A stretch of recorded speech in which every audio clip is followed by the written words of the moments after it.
Hi, my name is Sydney, and today I'm going to be talking about Deliverance.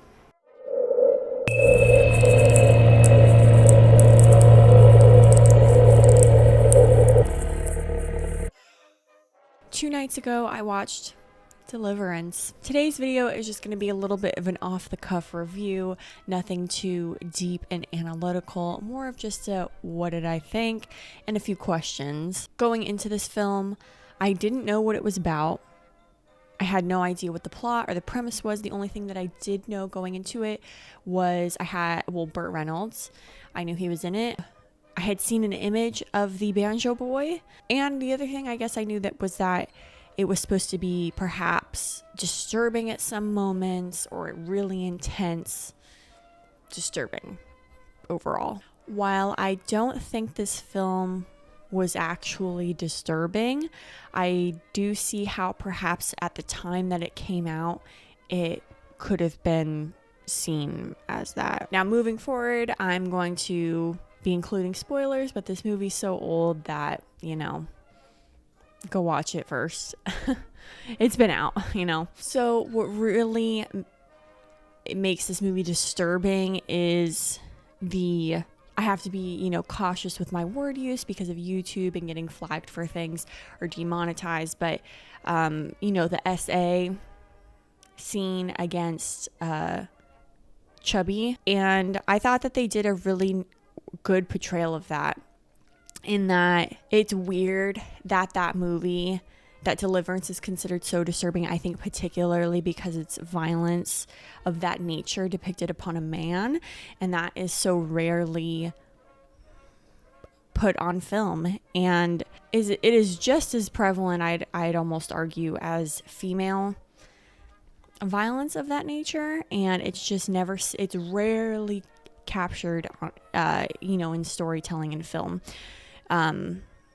So for it to be portrayed so intensely, and it just felt very horrible to watch and honest. Yeah, it's definitely shocking, I guess. But also I think in a lot of ways too, like really important, if that makes sense, because I don't know, I think it is, I don't know, that is it's such a heavy layered topic, but the fact that it happens is real.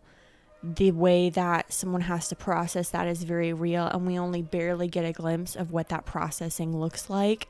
And obviously it escalates into a whole other issue within the film.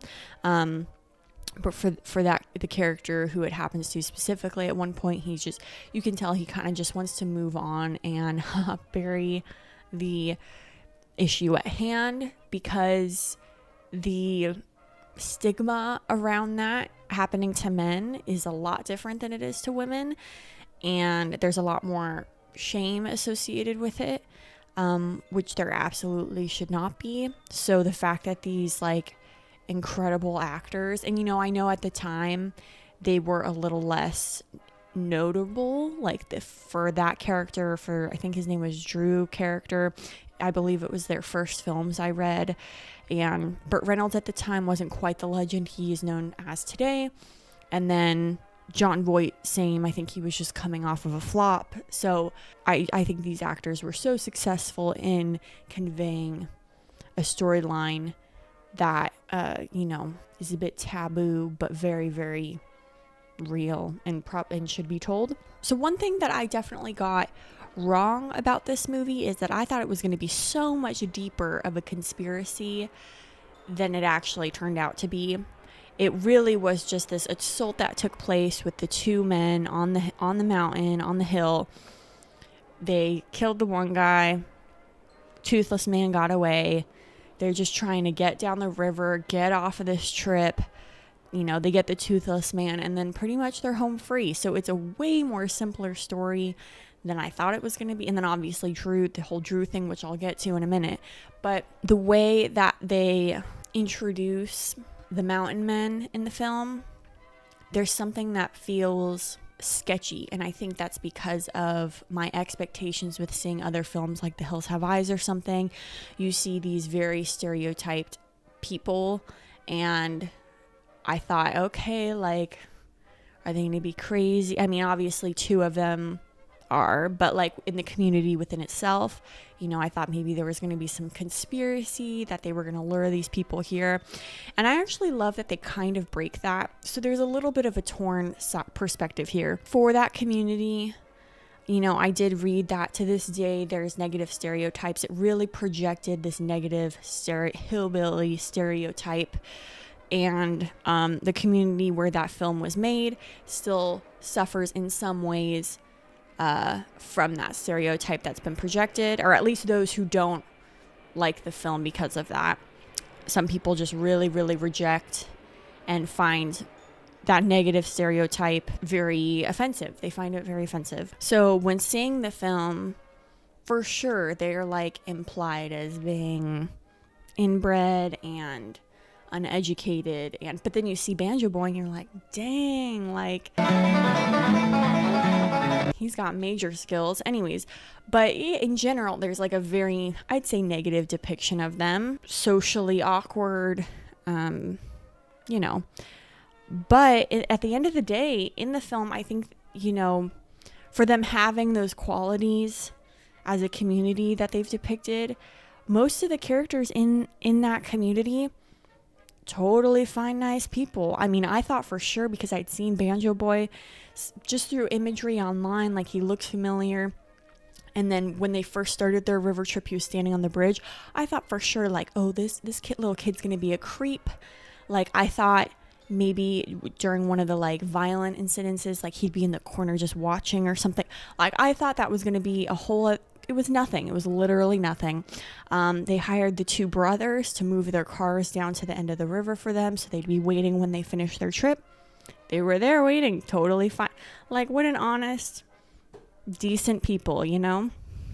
There just happened to be these 2 guys, which, you know, weren't good, to say the least. So I think in that way, it's not like they were depicting these people as evil and crazy and stuff. But yeah, of course, there was a lot of like negative, how many times am I going to say the word stereotype? But stereotype characteristics of the people in this community.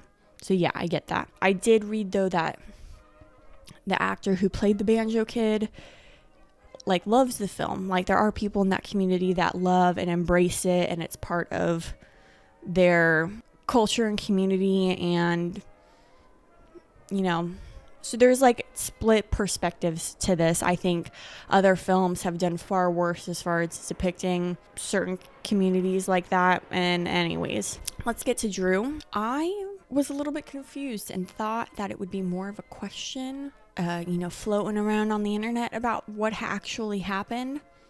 But I wasn't sure at first if he got shot or not. So, you know, the incident happens. One of the mountain men gets killed. They bury him. They're cruising down the river. Let's just get out of here. Drew gets completely overwhelmed with emotion. He's probably having a nervous breakdown. And then he stands up and just falls off, just nosedives into the river. And in that exact moment, I'm like, oh yeah, he just jumped. He just couldn't deal. He couldn't deal. And then Lewis is like, he got shot. And I'm like, what the heck? I really didn't hear a gunshot, but you know, maybe. And then they find his body later.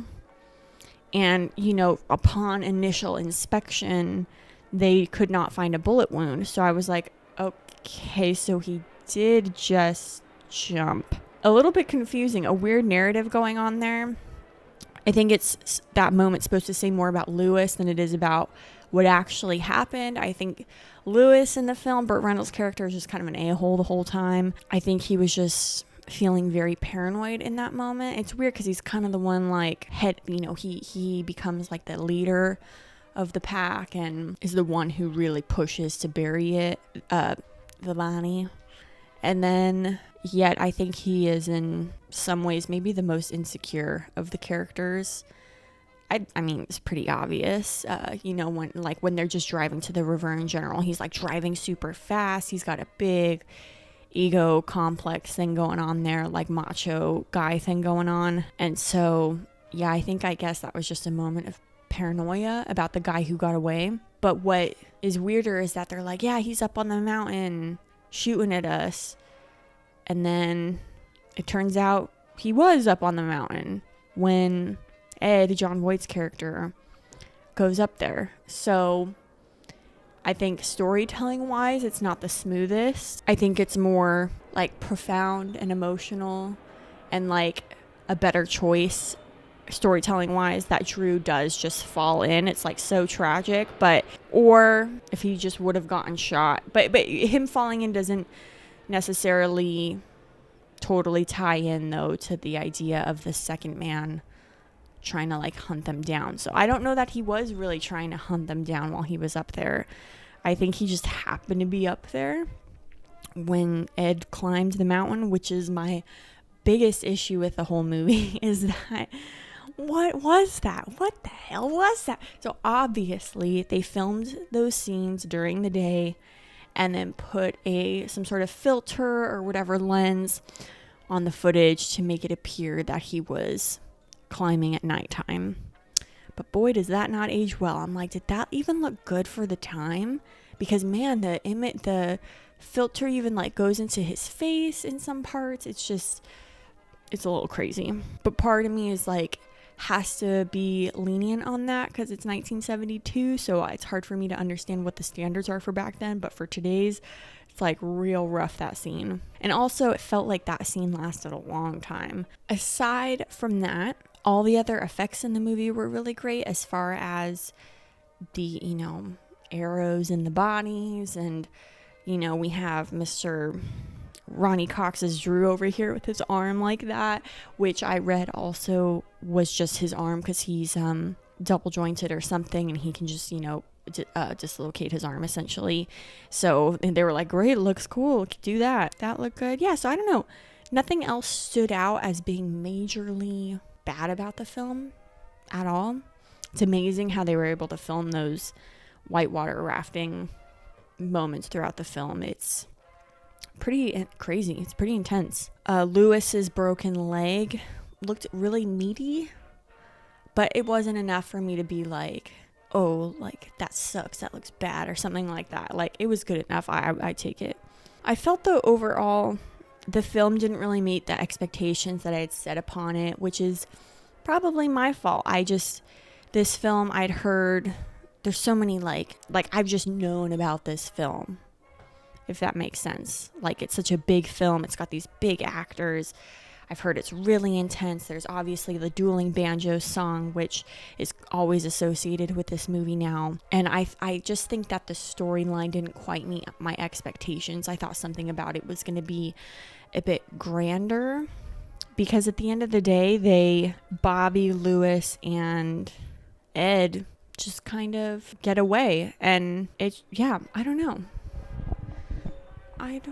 I'm still not totally sure how to feel about it. Like, it's a movie I would rewatch eventually, for sure. But I'm not sure what I was, like, expecting to be different. Like, I don't even know that I can pinpoint what I would want for it to be different necessarily. I think at the end, I wish they would have done some sort of, like, twist within the story. Maybe some sort of surprise, some sort of unexpected sort of moment. But for the most part, everything went just pretty smooth. There was the threat that maybe, they would be discovered, and who knows, the ending is very open-ended. Like, these characters are traumatized for life.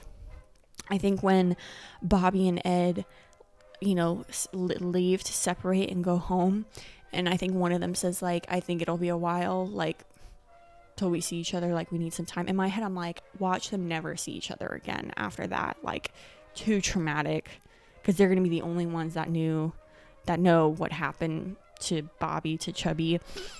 So like the trauma is like heavy at the end of that movie, but I still felt like I wanted something to happen. I don't know. I can't quite say. And maybe I'm feeling that way too because of the dream sequence, the classic hand moment. Yeah, you know what? I just paused to look it up because I couldn't remember actually, but I think that dream sequence with the hand is kind of iconic now, actually. I mean, not really. I don't love that ending punctuation that's put onto films like Carrie, but it seems to be in Deliverance, if it is, I'm sure it's not like the very first, but it's kind of a big one. It seems to have influenced other films like Carrie, which is, the classic ending. I think because I've seen it before, not by this, it's not Deliverance's fault, obviously. Well, maybe it's its fault in that it inspired these other films, but I've seen other films first that have done that whole fake out dream ending sort of, not jump scare, but kind of just for added anxiety or whatever. But unless it's like Nightmare on Elm Street, then like a dream sequence with a scare doesn't add anything to the plot for me other than it feeling like it's trying to make us feel a certain way. If that makes sense. I don't know. I'm not telling what's going to make this movie better or not. Okay, maybe like what if Ed got a phone call at the end, but you don't hear who's on the other line, but like maybe they're implying that a body was found, or I don't know, something like that to spice it up a little bit maybe. Overall though, the acting in this movie is really, really good. It's incredible. I don't know why I'm getting like Stand By Me vibes, but for like middle-aged men. I don't know, a group of boys out playing, having fun, and then something traumatic happens, and something kind of like, I don't know. Overall, I'd probably give this movie like a 3 out of 5, but it's a movie that I could see myself revisiting and changing my opinion on completely, which happens with a lot of movies, and just with the nature of getting older and forming different opinions and stuff. I don't know. Yeah, I think that's all I gotta say about Deliverance, though. Nothing else is particularly coming to mind. Yep, that's my video for this week, and let me know if you've seen Deliverance, what you thought about it. If you haven't seen it, I don't think I gave away like the experience of seeing the film, so it's still worth a watch. It's on Netflix right now. Otherwise, I'll go ahead and let you guys know my next series of videos I'm going to be doing is finally reacting to the Nightmare on Elm Street series. It's been a long time coming. I've been wanting to watch them forever, so get ready next week for the first one. Thanks for watching. If you made it this far, consider liking or subscribing, or don't, whatever. Thanks. Bye.